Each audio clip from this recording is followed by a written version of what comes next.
Спонсор выпуска новостей – гипермаркет бытовой техники и электроники rbt.ru. Черная пятница в магазинах РБТ. Скидки до 50%.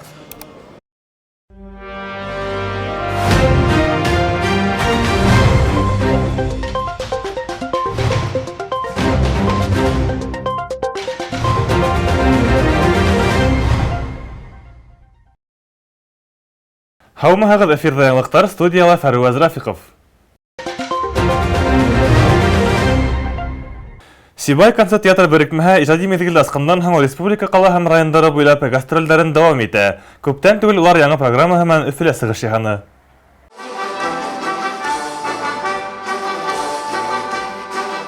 Сибай концерт театр берекмәһе Өфө тамашасыларына «Йондоҙҙар атылғанда» исемле концерт программаһын тәҡдим итте. Башҡортостан дәүләт концерт залы сәхнәһендә уҙған концертта өр-яңы йырҙар һәм бейеүҙәр һәр кемдең күңеленә үтеп инде. 10 музыканттан торған оркестрҙың яңынан тупланып, сифатлы музыка ишеттергәндәре өсөн Өфөләр ныҡ ҡыуанды. Сәнғәт белгестәре бәләкәй ҡалала ғына түгел, ҙур ҡалаларҙа ла ундай состав йыйып алыуы хәҙерге ваҡытта еңелдән түгел. Филармонияның барлыҡ артистары юғары профессиональ кимәлдә йырлай, бейей, күп тауышҡа һалынған вокаль ансамбль үҙе генә ни тора. Беҙ Сибай концерт театр берекмәһе, филармония артисттары йылдағыса беҙҙең үҙебеҙҙең матур традиция буйынса Өфө тамашасыларына үҙебеҙҙең өр-яңы программабыҙҙа, ул да булһа 28-нсе ижад миҙгелен асҡан программа, тамаша «Йондоҙҙар атылғанда» тип атала, алып килеп күрһәтәбеҙ. Беҙҙе Өфө тамашасылары көтөп тора, сөнки беҙҙәге хәлде улар беҙҙең артисттарыбыҙ аша, беҙҙең ижади кимәл аша тойомлап өйрәнгәндәр. Өфө тамашасылары шулай уҡ Азат Исҡужин башҡарыуында «Йондоҙҙар атылғанда» йырын йотлоғоп тыңланы.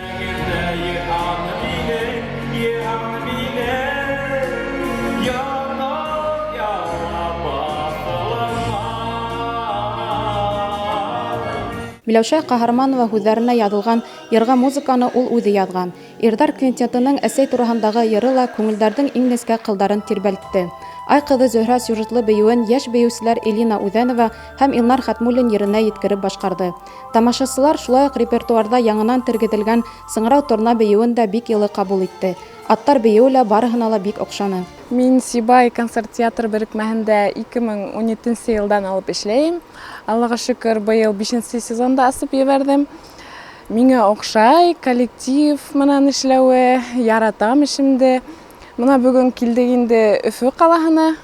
Үҙебеҙҙең концертты алып килдек, халыҡҡа күрһәтәйек тип. Зал беҙгә бигерәк ныҡ оҡшай, ҙур. Бөгөн иртансаҡтан килеп беҙ репетиция үткәрҙек. Уйлайым, халыҡҡа беҙҙең концертыбыҙ оҡшар тип.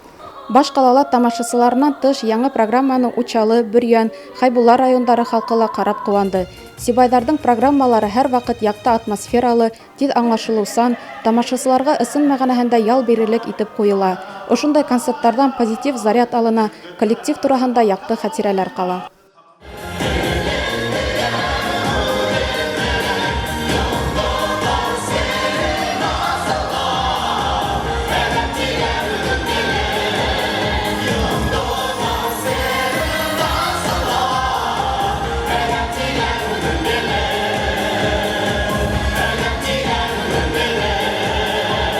Дилбар Султангилдина, Фәруаз Рафиҡов, Любовь Карпова, яңылыҡтар өсөн. Сибай ҡалаһының тарих крайҙы өйрәнеү музейында Илдар Вәлиевтең күргәҙмәһе асылды. Уны асыу тантанаһында БДУ-ның Сибай институты һәм медицина колледжы студенттары булды. Рәсәй рәссамдары союзы ағзаһы, скульптор медальер Илдар Мәзит улы Валиевтың шәхси күргәҙмәһе музейҙа беренсе тапҡыр ҡуйылды.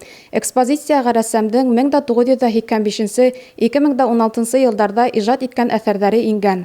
Унда живопись экспозицияһы ғына түгел, портреттар, пейзаждар, натюрморт, төрлө йүнәлештәге тематик картиналар урын алған. Реализмдан авангардҡа ҡәҙәр эштәр, миҙал сәнғәте лә ярайһы уҡ иғтибар бүленгән. Уның бронза миҙалдары төрлө темаларға автор вариациялары булараҡ та алдыра. Музей заман менән бергә атлай һәм быйыл Пушкин картаһы буйынса йәштәр менән тығыҙ бәйләнештә эшләй башланы. 1 сентябрҙан мәҙәниәт усаҡтарына Пушкин картаһы менән килергә мөмкин.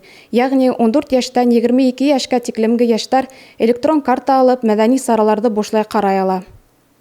Карта иҫәбенә билеттар өсөн дәүләт тарафынан 3000 һум аҡса бүленә. Картаға Госуслуги порталында һәм Госуслуги культура мобиль ҡушымтаһында теркәлгән 14 йәштән 22 йәшкә тиклемге йәштәр эйә була ала. Музейға ингәндә коронавирусҡа ҡаршы эпидемиологик саралар теүәл үтәлә. 18 йәштән үткәндәр мәҙәниәт учреждениеһына COVID-19-ға ҡаршы прививка яһатыуы тураһында сертификат, 6 ай эсендә ауырыуҙары хаҡында белешмә күрһәтеп кенә инә. Көз башында Сибай ҡалаһында ҡаланы йәйәүләп үт акцияһы старт алды. Унда ҡалалаштар бик әүҙем ҡатнашып уңыштары хаҡында социаль селтәрҙәрҙә белгертеп барҙы. Күптән түгел сараның еңеүселәре билдәле булды. Киләһе аҙмабыҙ ошо хаҡта. Ҡаланы атлап үт акцияһына Сибайҙар төбәктә тәүгеләрҙән булып ҡушылды. Урал аръяғы үҙәге булған ҡала халҡы сәләмәт йәшәү рәүешен пропагандалаған сараны шундуҡ хупланы. Һөҙөмтәлә Фаяз Хәсәнов етәкләгән төркөм еңеп сыҡты. Акцияның төп маҡсаты архитектура һәйкәлдәрен һәм ҡаланың иң матур урында Google һәм Яндекс карталарына индереү. Ошо акция сектарында Сибайҙың барлык тарихи объекттары урап сығылды.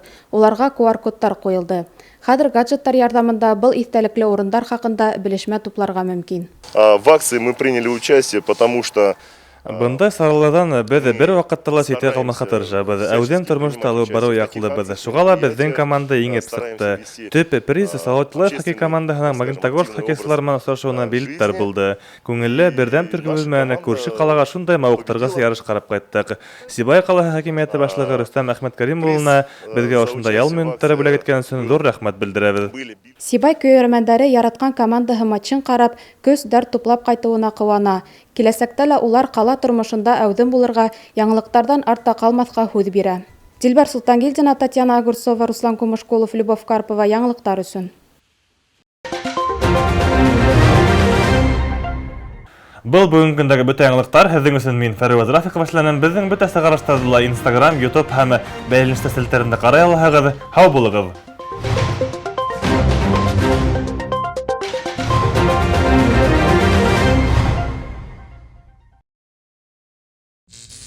Черная пятница в магазинах РБТ. Скидки до 50%.